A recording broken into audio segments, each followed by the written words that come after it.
I demand you leave. The man shifted before her, transforming into a large gray wolf. He bared his teeth with a threatening growl. Bane snarled in response. The hairs on the wolf's neck stood as he hunkered low to the ground. Kayla lifted her palm, shooting her alpha power at the shifter. She'd hoped to give warning, but her magic did nothing. Kayla had never met a creature who was unaffected by her magic. The wolf snapped, and Bane launched herself at the threatening beast. Before Kayla could command her to stop, Bane charged at him with her mouth open, snarling. The much larger wolf snapped at Bane, biting into the back of her neck. It shook her and threw her aside. Kayla shouted, knocked an arrow, and shot at the large gray wolf. She missed. The wolf stared at her with glowing red eyes. Blood dripped from his snarling lips and cruel, sharp teeth.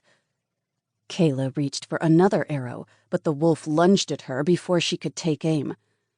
Kayla turned and launched into a sprint. She hurtled over the underbrush and the fallen trees. Her feet sank into the mud as she rushed away, the wolf right on her heels, its lips curled back to show its fangs. Kayla ran desperately, using every bit of her strength to escape the relentless shifter. She had no idea who the man was or why he was chasing her. She was defenseless against him. Her heart thumped in her ears as fear trickled into her blood. She reached out to Bane through their mental link, but felt nothing. She slipped on a muddy patch near the bank of a shallow creek. The wolf lunged at her leg, grabbing hold of her pants. She fell hard on her chest, her palms smashing into sharp stones. The wolf tugged her backward, snarling. Her exposed flesh raked over the pointed stones, cutting 100 tears in her skin. She turned onto her back, kicking at him. He yanked her harder, and she missed. She kicked again, her heel smashing into his eye. The wolf let her go, and she flipped over on all fours, scrambling to her feet. Before she could stand, the wolf pounced on her back. Sharp fangs sank into her neck. She screamed, but the sound was cut off by the pressure of his teeth. She fell, her body crashing into the jagged gravel. Kayla woke with a start and sat up in bed. Sweat dripped from her brow and down the crevice between her breasts. "What's wrong?" Jagger asked from the other side of the bed. "A bad dream." "What happened?" "A wolf shifter was chasing me. My magic had no effect on him. He hurt Bane and was trying to hurt me. Kill me. He told me I don't belong here." "It was just a dream." "Yes," she said with a sleepy sigh. "Just a dream."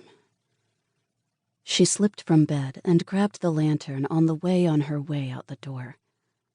Hurrying down the stairs, she crept into the night to use the outhouse. After relieving herself, she tiptoed back toward the house. The light from her lantern reflected in a glinting pair of eyes at the edge of the forest down the lane. She padded toward the trees, her bare feet freezing in the cold night air. Her heart raced as she followed the glinting eyes. She reached the edge of the village and held her lantern high, peering into the darkness of the forest. A transparent wolf stepped from between the trees, its teeth bared in warning. Its eyes gleamed in the lamplight, and Kayla gasped. Dropping the lantern, she turned and sprinted back to the house, slamming the door behind her. "I saw it outside," she said, climbing into bed next to Jagger. "What did you see?" he asked, his voice thick with sleep. "The ghost wolf from my dream." "We're covered in ghosts. You know they can't hurt you. Just go back to sleep." "Right," she said with a sigh. "They can't hurt me." Unable to sleep, Kayla lay awake deep into the night. Bane jumped onto the bed beside her and snuggled into her side, warming her as she shivered under her furs. Jagger snored softly beside her, his feet colder than her own. When she finally drifted